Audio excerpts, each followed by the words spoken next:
This is the Dodgers Postcast, your instant game reaction for the Los Angeles Dodgers, part of the Locked On Podcast Network.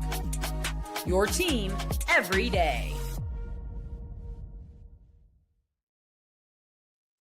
What is up? Hello and welcome to the Locked On Dodgers Postcast on the Locked On Dodgers YouTube channel, the place to hang out when every game is done. We appreciate you allowing us to be your source for your team every day. I am Pete Fox, covering sports in LA, dating back to 2007 for ESPN LA and NBC Sports Radio.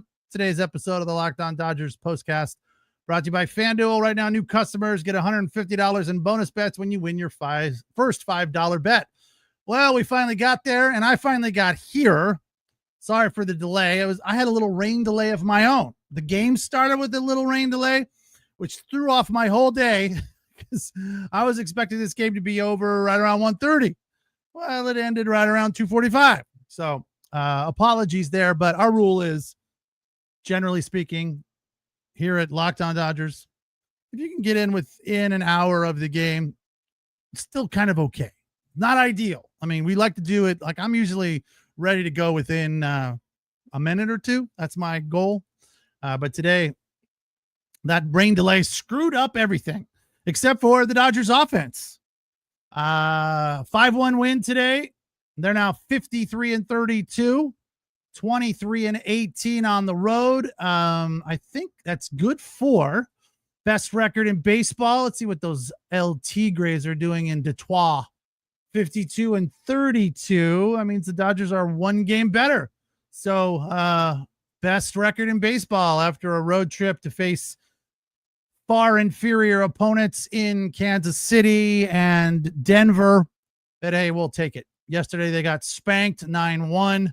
Sorry, I missed that one. I just a little inside behind the curtain.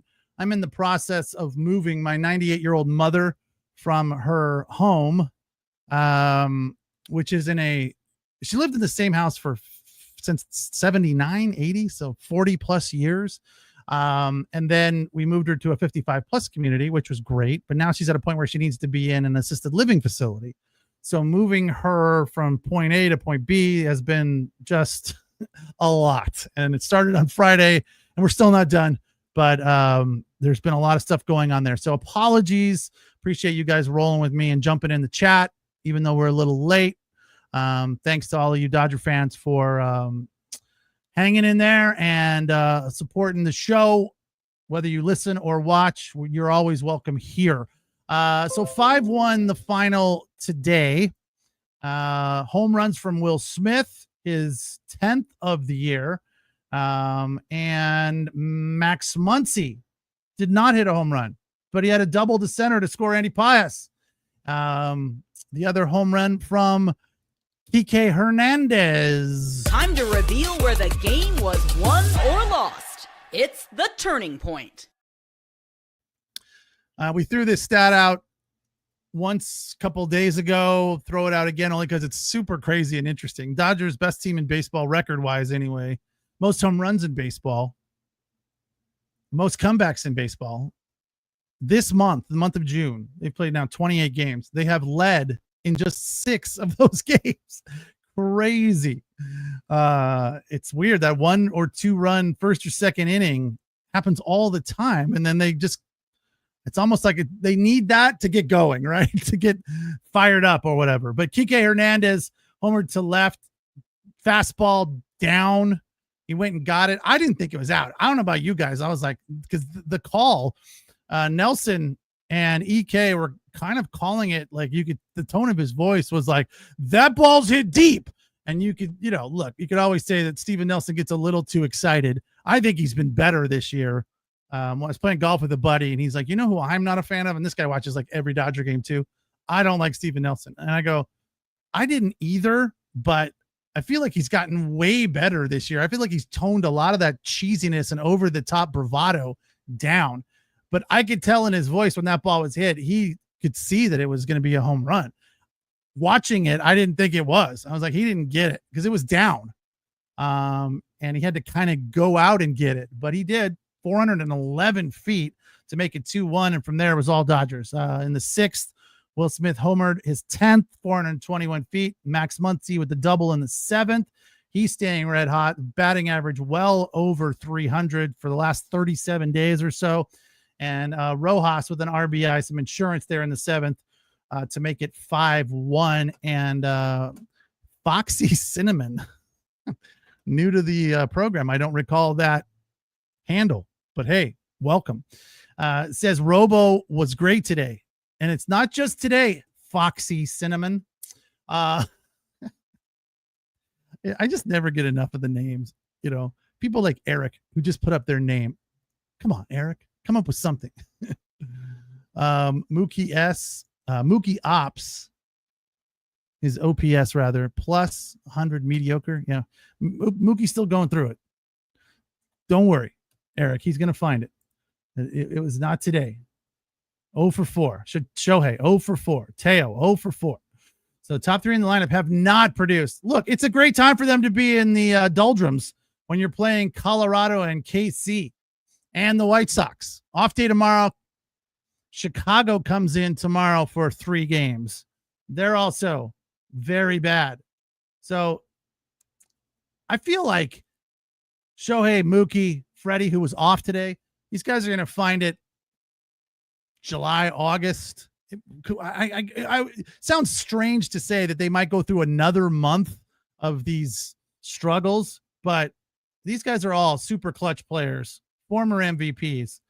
When they need to find it, it will be there.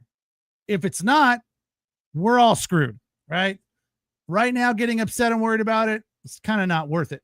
But the good news is the other guys are still red hot. Max Muncy, Andy Pias, those guys are hot. Back to Robo, though. He's batting average against when throwing the fastball. I found this interesting because he's definitely increased the velocity, and it is his favorite pitch to throw. He throws it 26, 27% of the time. But the batting average against versus the fastball is 313. I was surprised for that to be your favorite pitch, to have such a high batting average against. So the second pitch that he likes to throw is a slider, where the batting average against there is 260. But you can't just throw it. You got to mix and match. And he's been doing a really good job of that with these 2 most utilized pitches for sure. He's mixing in a bunch of other stuff, which is also working very well. But those 2 by far are his favorites. But listen to this. Over his last 3 outings, this stat came early, so did not include today, which was another good day. Let's get those numbers for you real quick. 6 innings. Wow. I didn't realize it was that long. 1 walk, 6 Ks, and just 3 hits. So that adds on to these numbers, which are another win. So over his last 4 outings, he's 3-0. Add 6 innings to 14. That's 20 innings with a whip just over 1. He is dialed, man. Definitely getting better. We've talked recently that Dustin May's kind of fallen off a little bit. Kershaw's improving, as is Robo. But I don't know that we need to do anything else with Robo. Leave him exactly where he is as this long middle relief guy. Have an opener, because when he starts, it's not good. It's not this good anyway. So this middle relief sort of come in as the long relief guy, because technically it's relief. He's not starting, but 6 innings today, really, really solid. What's his whip? His whip is over the last 7 days is 1.4. His overall whip is 1.13. For those of you who don't know what a whip is, I'm sure most of you do, but there might be somebody that doesn't. Walks and hits versus innings pitched. So it's a very, very telltale sign for how someone's going. Because those are the 2 things you don't want to give up: walks and hits. Sorry to dumb it down there for you, but hey, got to speak to the whole audience. Somebody asks, is Ben regressing? Yang Yi. Yeah, a little bit. He was rough yesterday. Not good at all yesterday. But, I feel like he's getting the job done still most of the time. 9-5 yesterday. Dodgers rallied a little bit in that one. What was his deal yesterday? Yeah, he got roughed up pretty good. So 4 innings, 6 runs on 8 hits. That is the proverbial you got to wear it, dude. So this is a rough outing for him. I feel like the stuff is still there, but there's been a lot of pressure on him. He's still a young guy. So regressing, I don't know that that's the right way to describe what's going on with Ben Casparius right at this point. He's still a very valuable dude in the Dodgers bullpen. Douglas Anderson, we need Emmett Sheehan to be the 4th pitcher after Kershaw, not May. Fair point. He looked good last time. Don't you want to see a little bit more, though, from him as to what we've seen up until now? He's pitched 1 game. He's fine. He did great, but I think I need to see a little bit more because he could go out there and just get pummeled. Eric says Ben was sick. Fair point. Didn't know that, but okay, we'll take it. Anytime someone's sick, it's tough to play sports. Today, 5-1. Dodgers get the win. Wrap up the road trip with just 1 loss. The sweeping Colorado against the Rockies, and then 2 of 3 in Kansas City. So they won 5 of 6 on the roadie, heading home to face the White Sox starting Tuesday. It's the Locked On Dodgers postcast on the Locked On Dodgers YouTube channel, the place to hang out when every game is done. And we appreciate you allowing us to be your source for your team every day.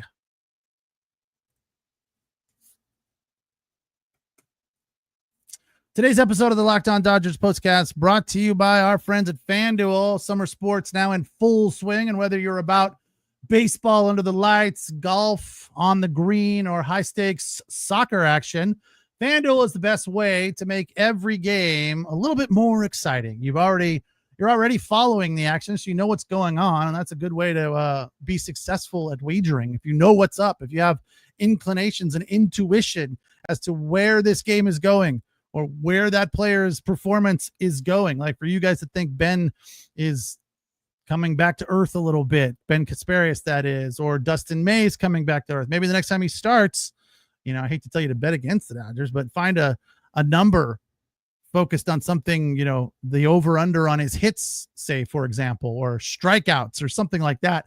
Or maybe he's due to get hot again and run up 8 Ks and the number could be 5. So that could be an easy win for you. Those type of things are a whole lot of fun when it comes to something like FanDuel. And if you're new to FanDuel, new customers can bet just $5 and get $150 in bonus bets if your first bet is a winner chicken dinner. Open the FanDuel app today or visit FanDuel.com to get started.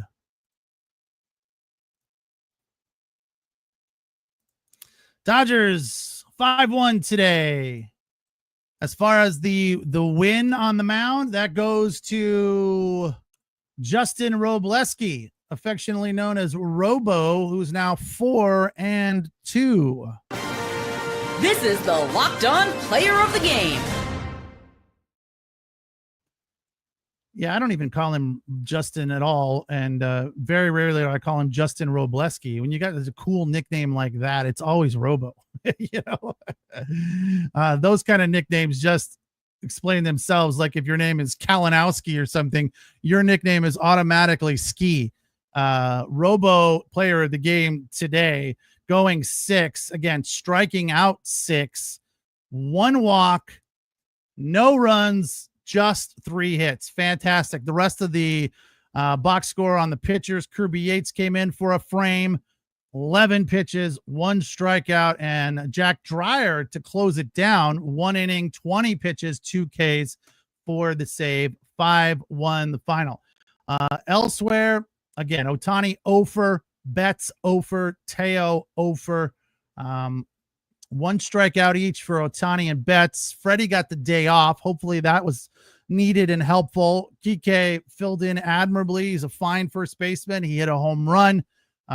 So that's exactly what we needed. Max Muncy with an RBI double. And Andy Pages, 2 for 4, 2 runs scored. One of them, a really solid at bat, 9 pitches before he found one he liked and singled it up the middle. So he continues to be a formidable hitter at the plate. Just they can't seem to get him out. It was weird today to see Max Muncy and Pages batting so far down the lineup, 6 and 7. Tommy Edman was in the 5 hole, Will Smith batting 4, but the way those two guys are hitting, you could move them up to 2 or 3. But that being said, are you going to then move Mookie and Teo down to 6 and 7? You might be able to put Teo down there. He doesn't care as long as he's in there, playing. but I don't know how Mookie's going to feel about batting 6th or 7th. Look, he's a team guy. I'm not trying to say he's not, but he's a former MVP and he's been batting 2 all season. So it would be a little weird to put Mookie Betts on the 6th or the 7 hole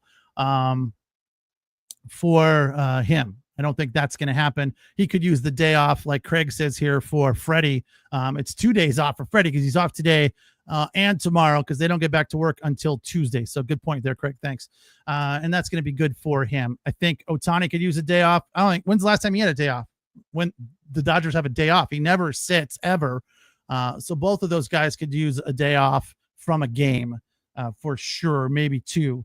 But, shooters got to shoot. I always kind of come back to that.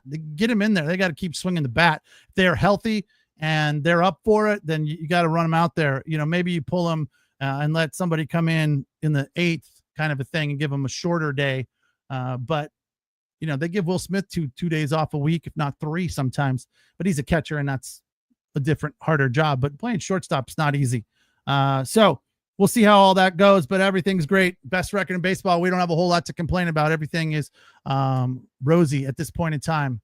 The Pulse SF 49er LAL go Dodgers. Pretty succinct. I'll approve that or second that motion. Again, 53-32 off tomorrow for a little rest and relaxation, feed up day, spa day, as they like to call it in the clubhouse. And then back to work on Tuesday when Yamamoto will get the ball at the Ravine versus the lowly Chicago White Sox, who come in with a paltry 28-56 record. At least they're not the Rockies.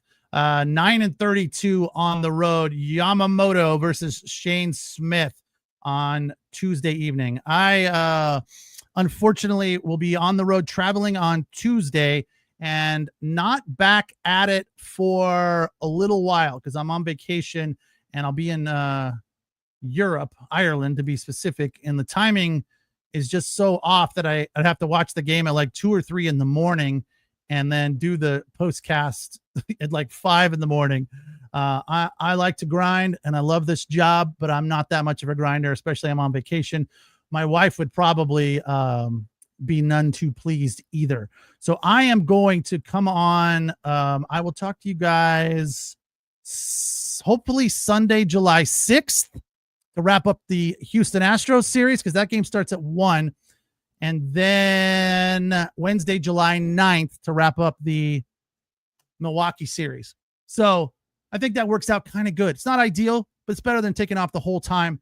Unfortunately, we don't have anybody to fill in here. So be sure to check out Travis Rogers with the Locked On Daily Dodgers podcast Monday through Friday.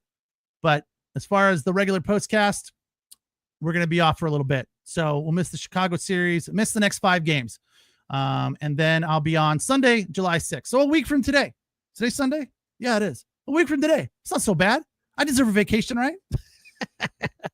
Thanks for watching. Thanks for listening. Appreciate you guys. It's the Locked On Dodgers postcast on the Locked On Dodgers podcast network. Again, don't forget, check out the new Locked On Dodgers podcast host, Travis Rogers, Monday through Friday, giving you an in-depth 30 to 35 minutes of what's going on in the Dodger universe. Thanks for watching. Thanks for listening. I appreciate your comments. We'll talk again on Sunday, July 6th, a week from today, as we wrap up the Houston Astros series, as hopefully the Dodgers have already won that series and we'll look for a sweep on that day. That's my wish.